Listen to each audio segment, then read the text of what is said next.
RP Bharat, केवल खबरें और कुछ नहीं। बेगूसराय जिला कांग्रेस कमेटी महिला आरक्षण बिल को लेकर मोदी सरकार द्वारा किए जा रहे राजनीतिक छलावे और दिखावे के खिलाफ बेगूसराय जिला कांग्रेस कमेटी के अध्यक्ष शिव प्रकाश गरीबदास के नेतृत्व में हड़ताली चौक पर कांग्रेस कार्यकर्ताओं द्वारा प्रधानमंत्री नरेंद्र मोदी का पुतला दहन किया गया।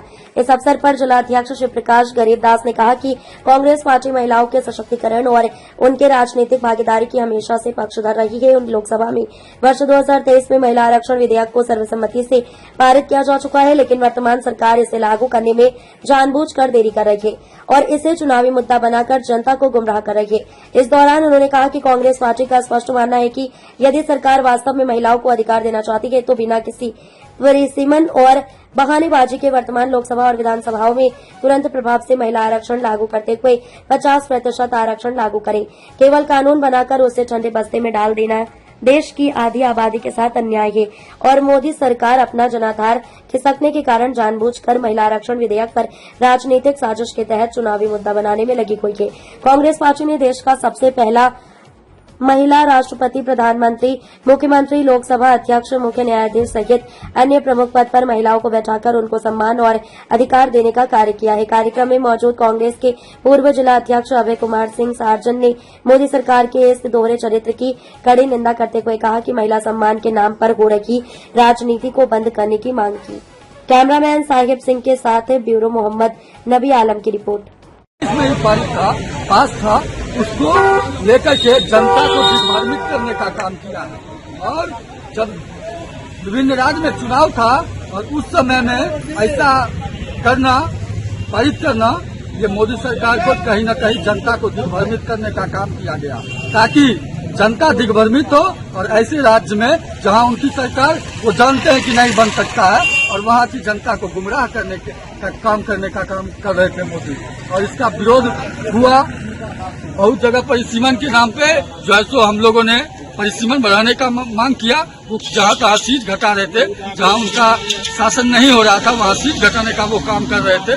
इसके विरोध में आज वो महिला आरक्षण को लागू करना है, इसके लिए हम आज पुतला दहन करने का काम किए हैं, क्योंकि मोदी कहीं से नहीं चाहते हैं यह आरक्षण लागू हो, बस जनता को दिग्भ्रमित करने के लिए वो विशेष सत्र बुला करके सांसदों को दिग्भ्रमित करने का और जनता को दिग्भ्रमित करने का काम कर रहे हैं। क्या लगता है जिस तरह से आपके पार्टी के द्वारा आज प्रोटेस्ट किया गया है, क्या लगता है ये महिला बिल लागू हो पाएगा क्या? एकदम कांग्रेस पार्टी ने ही इस महिला आरक्षण को लागू किया था, पारित किया था, जो कि 2023 में ही सभी सांसदों ने इस बिल को समर्थन दिया था, तब जाकर के यह बिल पारित हुआ था।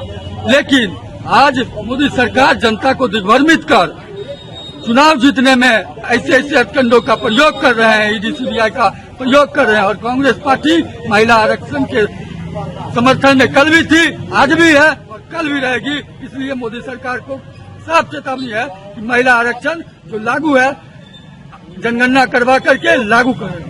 कहां से कहां तक आज प्रोटेस्ट किया गया? यह प्रोटेस्ट बिहार राज्य के विभिन्न जिलों में प्रोटेस्ट आज के दिन हुआ। मेरा नाम राजा कुमार, NSY जिला अध्यक्ष बेगूसराय।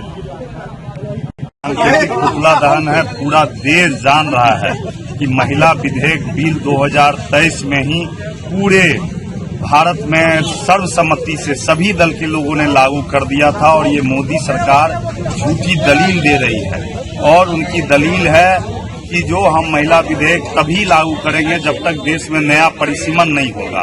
दूसरे तरफ हमारे नेता राहुल गांधी जी और कांग्रेस पार्टी का साफ कहना है कि वर्तमान स्थिति और परिस्थिति में जितने लोकसभा में हमारी सीट है, जितना विधानसभा में हमारी सीट है, उसी के आधार पे आप महिला विधेयक बिल को लागू कीजिए और हम लोग महिला के आरक्षण के लिए प्रतिबद्ध हैं। हमारे स्वर्गीय नेता राजीव गांधी जी ने सर्वप्रथम लोकसभा में पंचायती राज के तहत 30% महिलाओं की आरक्षण की बात कही थी। उसके अलावा कांग्रेस पार्टी एक ऐसी पार्टी है जो चाहे लोकसभा में प्रथम महिला स्पीकर देने की बात हो, चाहे देश की प्रथम राष्ट्रपति देने की बात हो या देश में प्रथम महिला मुख्यमंत्री देने की बात हो, हर परिस्थिति में कांग्रेस पार्टी आगे रही है। और आने वाले समय में जब तक हम लोग महिलाओं की हक हुकूक की लड़ाई नहीं लड़ लेंगे, हमारा ये संघर्ष चलता रहेगा।